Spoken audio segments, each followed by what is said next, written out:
Breaking news, folks. The headlines are coming out of America today, and they're shaking the Democrat Party to its core. Black voters, the group that Democrats once bragged that they could just take for granted, they're now standing up and they're walking out. And while this mass exodus is happening, Gavin Newsom's California, the so-called Golden State, it's now burning down to the ground with the worst unemployment rate in the nation. Out of all 50 states, California is the absolute worst. Businesses fleeing, homelessness exploding, and everyday people are being crushed under crime and the high cost of living. Now, this is not just politics. This is history in the making. For 60 years, Democrats have been treating Black Americans as a guaranteed voting bloc. But now, the very people that they ignored, the very communities that they destabilized, they're saying enough. We're saying enough. And so here's a twist that the media doesn't want you to see.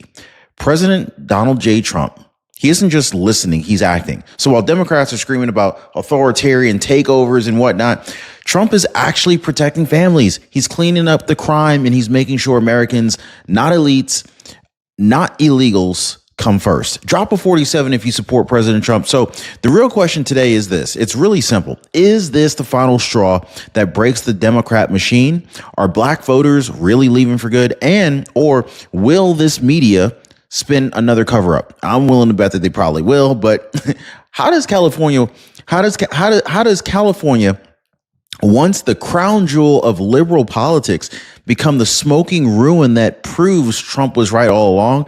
I know it sounds crazy, but it's true. Stick with me, guys, because I'm gonna go ahead and break this down step by step from the Black grandmothers in D.C. begging for safety to California's tech industry collapsing under Gavin Newsom's reckless policy to the shocking poll numbers that even liberal media just cannot spin. I promise you guys, what you're going to hear, this is going to change the way you see American politics forever. Now, Medicare isn't something you can afford to get around to. You know what I'm saying? Oh, I'll get around to that. Yeah. No, you can't afford to get around to it. You got to handle it. You got to tackle that sucker.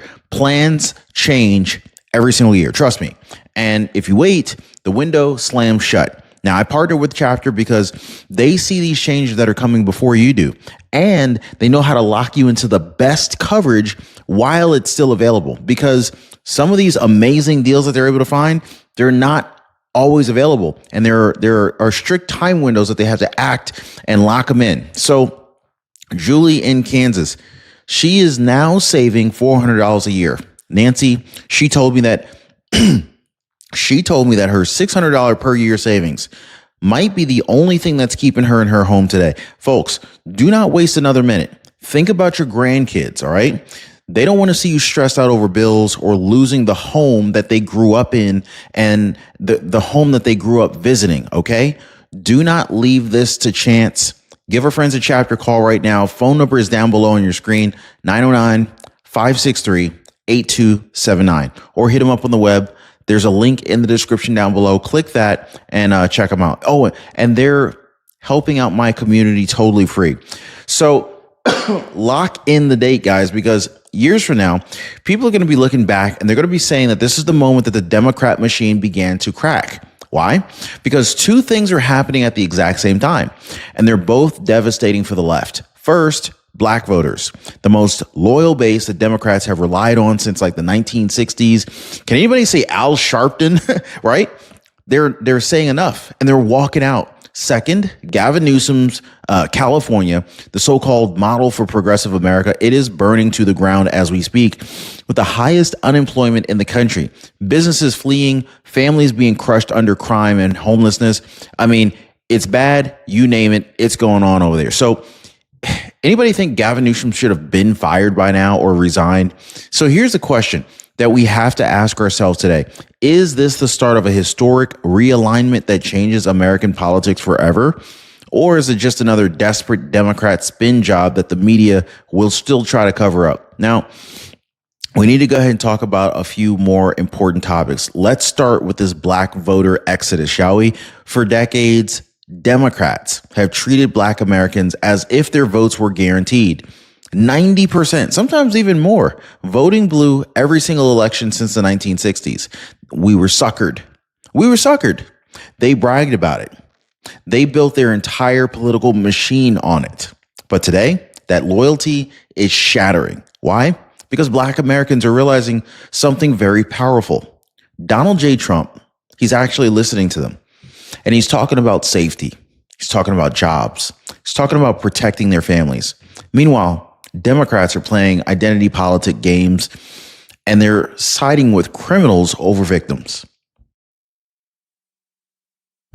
And so this isn't just a quiet shift. It's a revolt. It's grandmothers in Washington, D.C., for crying out loud, who are tired of cleaning up human waste off their front steps. Can you imagine you walk outside and you look down at your front steps and you see some human crap? Someone took a crap on your steps. What would you do if you saw that? I mean, it's families who don't want to have to dodge the drug dealers on the corner just to walk to school. I mean, and they're finally saying enough is enough.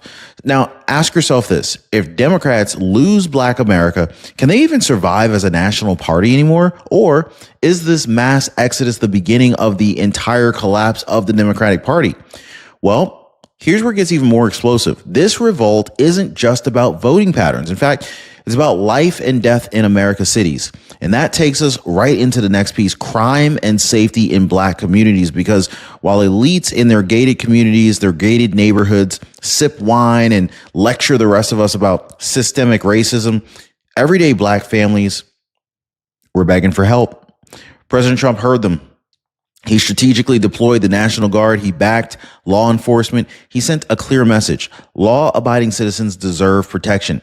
That's called leadership. But Democrats, they called it authoritarianism. So they went ahead and compared it to a takeover. They smeared it as fascism. So here's the real situation here.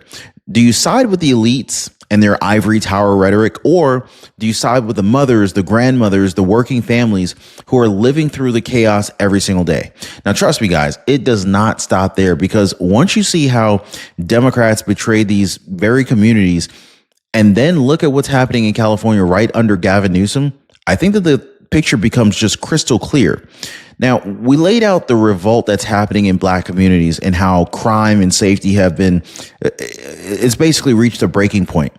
But I want to go a little bit deeper, because this is not a problem that started yesterday. This is the Democrat betrayal of Black America, and it's been building for decades. Ever since the 1960s, Democrats have sold Black Americans a lie. They promised opportunity, but they delivered dependency. They pushed politics that ripped fathers out the home, destabilized families, and they left generations locked in cycles of poverty. Then, instead of trying to fix it, or at least admitting that they were wrong, they used that suffering as a political weapon, turning Black communities into props for their elite progressive ideology.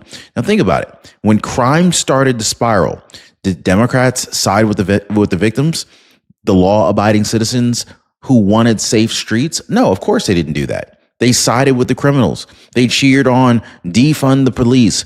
They handcuffed police officers while letting repeat offenders walk free. They turned cities into war zones. And then they told Black Americans to be grateful for it. Grateful for what? Right? So ask yourself this. Were Democrats ever really on Black America's side, or were they just using them for votes from day one? This is the situation that's breaking wide open right now, and Black voters are finally waking up to it. And if you want proof of where Democrat leadership leads, well, you don't have to look any further than Gavin Newsom's California. California was once called the Golden State. Anybody remember that? I guess that's how the Golden State Warriors got their name. But today, it's the cautionary tale for the entire country. Gavin Newsom loves to brag about running the fourth largest economy in the world. But here's the truth, guys. California has the worst unemployment rate in America. Out of all 50 states, California has the worst unemployment rate at 5.5% compared to the national average of 4.2%. Now, tech companies are collapsing. AI is replacing workers left and right. Venture capitalists are gambling away billions of dollars while families lose their jobs. Businesses are fleeing in record numbers, not just because of the economy, but because crime, homelessness, and the cost of living have made the state unlivable. Now, this is what happens when Democrats are in charge. The state burns while the governor poses for the cameras. And so here's the bigger question.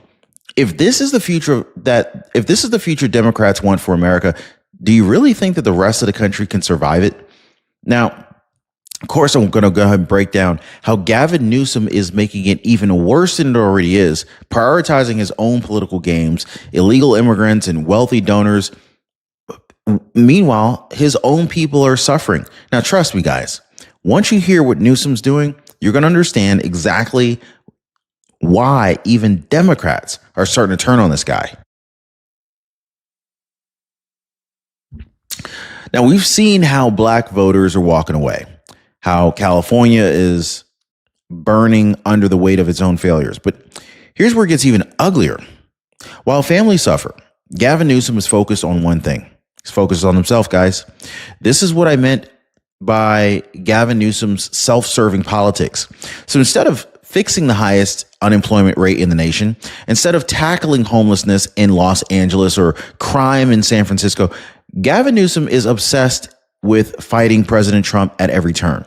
He's even launching his own gerrymandering campaign himself, a blatant power grab that takes us right on back to the swamp politics that Californians thought that they had escaped. And so here's the real kicker here. Even Arnold Schwarzenegger, no fan of Donald Trump, has called Gavin Newsom out for doing this. So Arnold, he was the one actually pushed for reforms to take redistricting out of politicians' hands in the first place. And now Arnold Schwarzenegger is saying flat out what Gavin Newsom is doing is wrong. So when somebody from your own state, your own party, and your own past leadership is telling you that you've gone rogue, you know that you've crossed the line. So let me ask you, is Gavin Newsom actually running California, or is he just running for himself? And so this kind of brings us straight to the bigger divide. This is the one that's really fueling this whole mass exodus and this collapse. Elites versus everyday people. Now, on the one side, you got white liberals in gated communities sipping lattes and lecturing everybody else about systemic racism and equity. They don't live with the shootings, the drug deals, or the gang violence. They don't worry about stepping over needles just to get their kids to school. But on the other side, right? On the other side, you got everyday black families and working class Americans, the grandmothers in Washington, D.C. who begged for safety, the parents in California who cannot afford to live in their own neighborhoods anymore, the small business owners getting crushed by regulations and the theft while elites tell them that everything's fine. What's going on with this picture here, guys? I mean, let's not forget about the Silicon Valley billionaires who throw billions at these useless projects while laying off the very coders, engineers, and teachers that built their empire. They gamble with the future, but it's the regular people who end up losing. So I don't think that this could be any clearer. Who do you believe? The elites who tell you that crime is just in your head, or the everyday Americans who are actually living through the chaos every single day? So, and here's where it gets even more powerful, because while Democrats sneer at those comments, President Donald J. Trump is listening. He's not just listening, though. He's actually acting. And in a moment, I want to show you guys exactly how Trump's America First leadership is the one thing that's given people hope while Democrats spiral deeper and deeper into chaos. Now, we already talked about the exodus. We talked about California burning. We've exposed the elites versus the everyday people, right? But here's a turning point. The moment that really kind of shows the difference between the collapse and the comeback, okay? This is Trump's America First leadership. When Democrats lecture, Trump listens. When Democrats play games, Trump acts. And while Democrats keep failing the very people that they claim to care about, Trump is delivering real results. I mean, look at what he's doing right now. Cutting taxes for working families, cutting taxes for Social Security recipients, cracking down on crime so communities can feel safe again, securing the border so wages rise and neighborhoods stabilize. And he's doing it with one simple principle: Americans come first. And so it's Americans come first, not the elites, not the lobbyists, not illegal immigrants, but the very people who get up every single morning and keep this country running, sitting in traffic, doing what they got to do. And you can feel it. You can feel the difference when a president actually listens to what people want and acts on it. This is why black voters, after 60 years of being treated as political pawns, are looking at Trump and saying, finally, somebody who's fighting for us, right? But here's the problem for the left. Black voters are walking out and California is collapsing. So what future do Democrats really have left? That's the real question. That's the crisis that they don't want to talk about. I mean, think about it. Their most loyal base is slipping away. Their most progressive state is leading the nation in unemployment. Their approval ratings are sinking lower than ever. And instead of fixing it, they're doubling down. They're importing millions of illegal immigrants to replace the very voters that they've betrayed, hoping that they can buy enough time to stay alive politically. So let's ask the hard question. If Democrats lose Black America and California fails, is their entire movement finished? I mean, are we watching the beginning of the end of the Democratic Party as we know it? And here's where we kind of like wrap it all together here, because this isn't just about numbers on a poll or unemployment rates on a chart. This is about the future of America itself. So we need to look back where it started. Black voters, once the Democrats' most loyal base, are walking out in record numbers. And California, Gavin Newsom's so-called model for America, is collapsing under the weight of unemployment, homelessness, crime, and all sorts of other things linked to his own arrogance. This is the fork in the road. On the one side, you got Democrats doubling down on failure, ignoring the voices of everyday American, clinging to the elites and importing new voters to replace the ones that they betrayed. And of course, you've got the leader of all of this, the most narcissistic man on the planet by the name of Gavin Newsom. But on the other side, you got President Donald J. Trump, smart, strategic, and patriotic, leading with compassion, listening to the people, and putting America first. The choice couldn't be any clearer. And so here's a challenge. Do you believe this mass exodus is real? Like, are Black voters truly, for real, done being taken for granted by the Democrat Party? Or will the media once again just try to spin it, to cover it up, to pretend like nothing's happening? Because here's the truth, guys. This isn't just about California. This isn't just about Black voters. This is about the future of America. So will we choose chaos and collapse, or border and prosperity? I'm going to leave that. I want to hear from you guys on that. So drop your thoughts in the comments down below. Do you think Democrats can really survive this thing, or are we really witnessing their final downfall in real time? Oh, and one more thing. YouTube thinks you're really going to love the next video that just popped up on your screen right now. Do not miss it, guys. Click it, keep watching, and together we will keep exposing the truth that they don't want you to hear. We'll see you on the next video.